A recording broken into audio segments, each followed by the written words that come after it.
وہی ہے پہلے طاغوت کا انکار کرو پھر اللہ پر ایمان لاؤ، تب ایمان معتبر ہے۔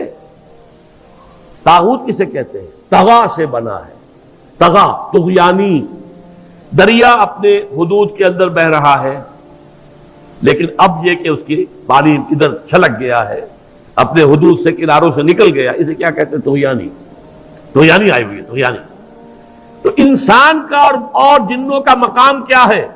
وما خلقت الجن والانس الا لیعبدون، میں نے نہیں پیدا کیا جنوں اور انسانوں کو مگر اس لیے کہ میری بندگی کریں۔ جو حد بندگی سے تجاوز کرے گا وہ طاغوت ہے۔ لا اکراہ فی الدین قد تبین الرشد من الغی، سعادت اور رشد اور ہدایت کا راستہ بالکل واضح ہو چکا ہے کج راستوں سے۔ غی ہے جسے غوا بنا ہے، غوا گمراہ ہو جانا، اغوا کا لفظ بنتا ہے گمراہ کر دینا کسی کو، تو یہ غی ٹیڑھ کجی صحیح راستے سے ہٹ جانا۔ قد تبین الرشد من الغی، اچھا اس کی وجہ کیا ہے؟ یہ دعویٰ کیوں ہو رہا ہے کہ ذہن میں رکھیے یہ ہے سورہ بقرہ، یہ نازل ہوئی ہے مدنی دور میں، 2/3 قرآن جو ہے وہ ہے مکی جو نازل ہو چکا ہے۔ گویا کہ قرآن مجید کی ان صورتوں نے بالکل دودھ کا دودھ پانی کا پانی جدا کر دیا، حق اور باطل میں اب کوئی اشتباہ نہیں رہا، کسی نیک نیت انسان کے لیے تو کوئی اشتباہ نہیں ہے، حق علیحدہ باطل علیحدہ، لیحق الحق ویبطل الباطل، تاکہ حق کا حق ہونا ثابت ہو جائے، باطل کا باطل ہونا ثابت ہو جائے، اور یہ ہو چکا ہے۔ قد تبین الرشد من الغی، ہدایت کا راستہ واضح اور ممیز ہو چکا ہے کجی اور گمراہی کے راستے سے۔ فمن یکفر بالطاغوت ویؤمن باللہ فقد استمسک بالعروۃ الوثقی لا انفصام لها واللہ سمیع علیم۔ تو جو شخص بھی طاغوت کا کفر کرے گا، انکار کرے گا، طاغوت کے خلاف بغاوت کرے گا اور ایمان لائے گا اللہ پر، یہ اہم ترین مقام ہے اس اعتبار سے کہ جیسے میں نے اس سے پہلے بھی دیکھا لا الہ الا ہو، لا الہ پہلے ہے، الا ہو بعد میں آتا ہے، نفی اس بات، اسی لیے بعض جو ہمارے سلسلے تصوف کے ہیں اس میں جو ذکر ہوتا ہے لا الہ الا اللہ، اسے نفی اس بات کا ذکر کہتے ہیں، لا الہ الا اللہ، الا پر وہ ضرب لگاتے ہیں قلب کے اوپر، جس سے ایک خاص قسم کی کیفیت پیدا ہوتی ہے، ایک نفسیاتی کیفیت حاصل ہوتی ہے۔ تو پہلے نفی ہے پھر اس بات، وہی ہے پہلے طاغوت کا انکار کرو پھر اللہ پر ایمان لاؤ، تب ایمان معتبر ہے۔ طاغوت کسے کہتے ہیں؟ طغا سے بنا ہے، طغا طغیانی، دریا اپنے حدود کے اندر بہ رہا ہے لیکن اب یہ کہ اس کی پانی ادھر چھلک گیا ہے، اپنے حدود سے کناروں سے نکل گیا، اسے کیا کہتے ہیں؟ طغیانی، طغیانی آئی ہوئی ہے، طغیانی۔ تو انسان کا اور جنوں کا مقام کیا ہے؟ وما خلقت الجن والانس الا لیعبدون، میں نے نہیں پیدا کیا جنوں اور انسانوں کو مگر اس لیے کہ میری بندگی کریں۔ جو حد بندگی سے تجاوز کرے گا وہ طاغوت ہے، چاہے وہ ایک فرد ہو، کوئی ادارہ ہو، کوئی ریاست ہو۔ میں نے یہ 3 چیزیں گن دی ہیں۔ انفرادی حیثیت سے میں اپنے حد بندگی سے تجاوز کرتا ہوں، اگر زندگی آمد برائے بندگی، زندگی بے بندگی شرمندگی، اگر میں حد بندگی سے تجاوز کر گیا تو میں طاغوت ہوں۔ کوئی ادارہ آپ نے بنایا ایسا جس میں لمیٹیشن نہیں ہے اللہ کے احکام کی، بلکہ اس کے اندر آپ نے اپنی اتھارٹی جو ہے وہ بڑی مطلق رکھی ہوئی ہے، طاغوت ہے۔ ریاست آپ نے قائم کی، حاکمیت عوام کے لیے یا حاکمیت کسی ایک خاندان کے لیے، وہی طاغوت ہے۔ اس کی نفی، اس کا انکار، اس کے خلاف بغاوت کر کے ایمان لاؤ گے تو ایمان معتبر ہے۔ اور اگر طاغوت سے دوستی بھی چل رہی ہے، طاغوت کی چاکری بھی ہو رہی ہے، طاغوت کے ساتھ تعاون، حال یہ ہے کہ حضور فرماتے ہیں من مشى مع فاسق ليقويه فقد اعان على هدم الاسلام، جو شخص کسی فاسق و فاجر انسان کے ساتھ چلے اسے تقویت پہنچانے کے لیے، اس نے اسلام کی عمارت کو جڑوں سے کھودنے میں مدد کی، منہدم کرنے میں مدد کی۔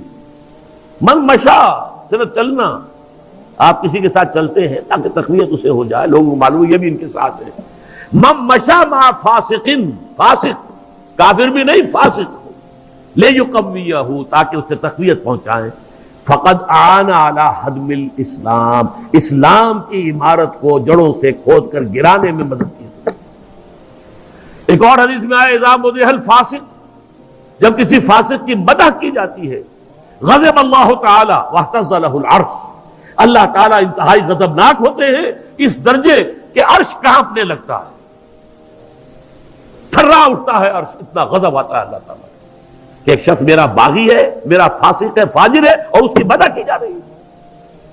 اب اس کی روشنی میں آپ اپنے طرز عمل کا جائزہ لیجیے، لگے ہوئے ہم اسی نظام کی چاکری میں، اسی نظام کو تقویت پہنچانے میں۔ کہاں ہے اللہ کے ساتھ؟ ان سے ہم نے کہاں بغاوت کی؟ الآن جیسے کہ مجھے واقعہ یاد آ گیا حضور کا، کہ حضور اور حضرت عمر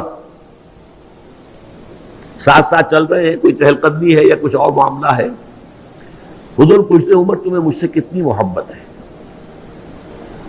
عرض کیا کہ حضور آپ مجھے دنیا کے ہر انسان سے زیادہ محبوب ہیں۔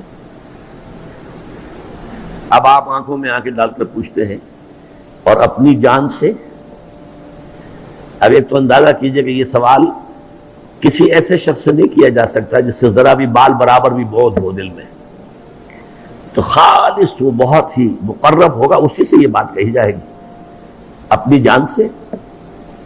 تو حضرت عمر نے تھوڑا سا توقف کیا، پھر عرض کیا ہاں اب میں کہتا ہوں کہ آپ مجھے میری جان سے بھی زیادہ عزیز ہیں۔ فرمایا الآن، اب پہنچے ہو تو اس مقام پر کہ جہاں ہونا چاہیے۔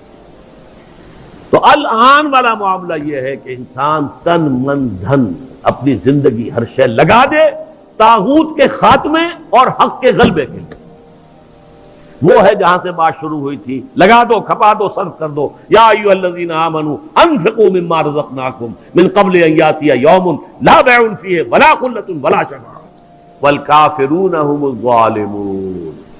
اس روش کو اختیار کرنے سے انکار کرنے والے ہی تو کافر اور ظالم اور مشرک ہیں اور کون ہیں۔ تو اپنے ایمان کو آپ تول لیجئے کہاں کھڑے ہیں، طاغوت کے ساتھ آپ کی روش کیا ہے۔ بہرحال من یکفر بالطاغوت ویؤمن باللہ فقد استمسک بالعروۃ الوثقی، جس نے کہ طاغوت کا کفر کیا، طاغوت سے بغاوت کی اور اللہ پر ایمان لایا، اس نے مضبوط کنڈے کو پکڑ لیا ہے۔ یہ جو نقشہ ہے یہاں پر، اس کو تمثیل سے سمجھ لیجئے۔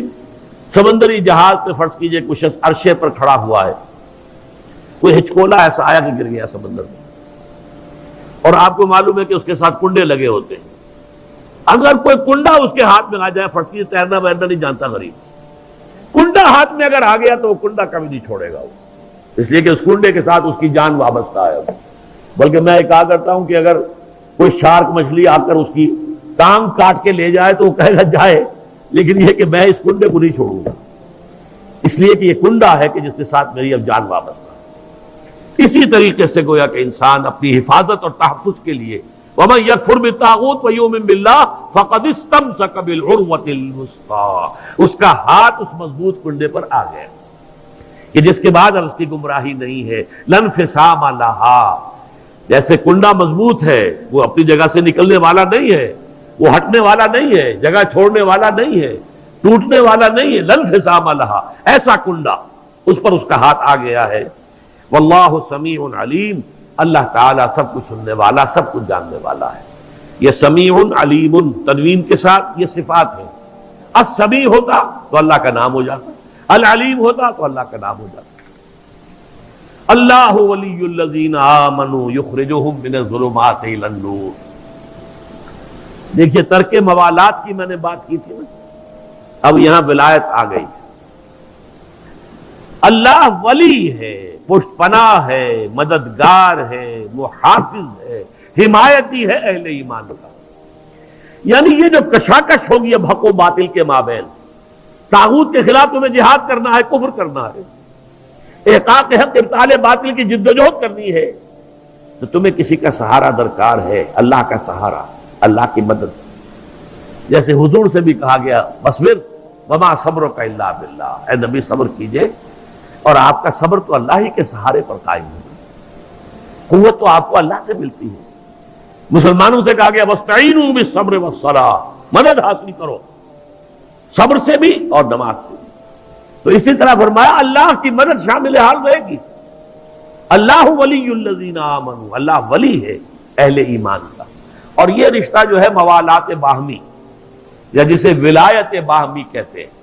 یہاں بھی ذرا سمجھ لیجئے، دو لفظ ہیں ہمارے ہاں، لوگ اس کو ایک دوسرے میں کنفیوز کر دیتے ہیں. ایک ولایت ہے، ولایت واو کے زبر کے ساتھ، یہ والی سے بنا ہے. والی، والی دمشق یعنی حاکم دمشق. تو ولایت کہتے ہیں حکومت کو، اور ولی سے بنا ولایت، ولایت باہمی. جیسے اللہ یہاں دوست ہے اہل ایمان کا، اہل ایمان دوست ہے اللہ کے. الا ان اولیاء اللہ لا خوف علیہم ولا هم يحزنون الذین آمنوا وكانوا يتقون لهم البشرى فی الحیات الدنیا والآخرہ. آگاہ ہو جاؤ کہ اللہ کے دوست جو ہیں یعنی اہل ایمان، ان کے لیے نہ خوف ہے اور نہ کوئی حزن ہے. اور یہ کون ہے؟ یہ ولی کوئی علیحدہ نوع نہیں ہے، کوئی سپیشیز علیحدہ نہیں، انسانوں ہی میں سے ہوتے ہیں. ان کے سروں پر کوئی سینگ نہیں ہوتے، عام انسان ہوتے ہیں. البتہ کیا؟ الذین آمنوا وکانوا یتقون، ایمان اور تقوی، ایمان لائے اور ایمان حقیقی، اور تقوی ہے انہیں پش کر رہا ہے. ثم اتقوا وآمنوا ثم اتقوا واحسنوا واللہ یحب المحسنین. یہ ایمان اور تقوی ہے تو وہی اللہ کا ولی ہے. الا ان اولیاء اللہ لا خوف علیہم ولا هم يحزنون الذین آمنوا وكانوا يتقون لهم البشرى فی الحیات الدنیا والآخرہ. ان کے لیے تو بشارتیں ہی بشارتیں ہیں دنیا کی زندگی میں بھی اور آخرت میں بھی. تو وہ ہے ولایت، اللہ کے بندے اللہ کے ولی ہے صاحب ایمان. یہاں اللہ ولی ہے اہل ایمان. جو بھی وہ طاغوت کے خلاف جد و جہد کریں گے، کشاکش کریں گے، محنت کریں گے، انفاق جان و مال کریں گے، انفاق مال اور بذل نفس کریں گے، وقت خرچ کریں گے، اپنی قوتیں لگائیں گے، جان و مال کے اوپر خطرات مول لیں گے، اپنی اولاد کو انویسٹ کریں گے، تو اللہ تعالیٰ ان کی مدد کرے گا، پشت پناہ ہوگا قدم قدم پر. اللہ ولی الذین آمنوا یخرجہم من الظلمات الی النور، اور وہ انہیں نکالتا رہتا ہے اندھیروں سے روشنی کی طرف. تیرے ہو کر جائے کہاں، تیرے ہو کر جائے کہاں، تیرے در پہ ڈیرے ہیں، تیرے در پہ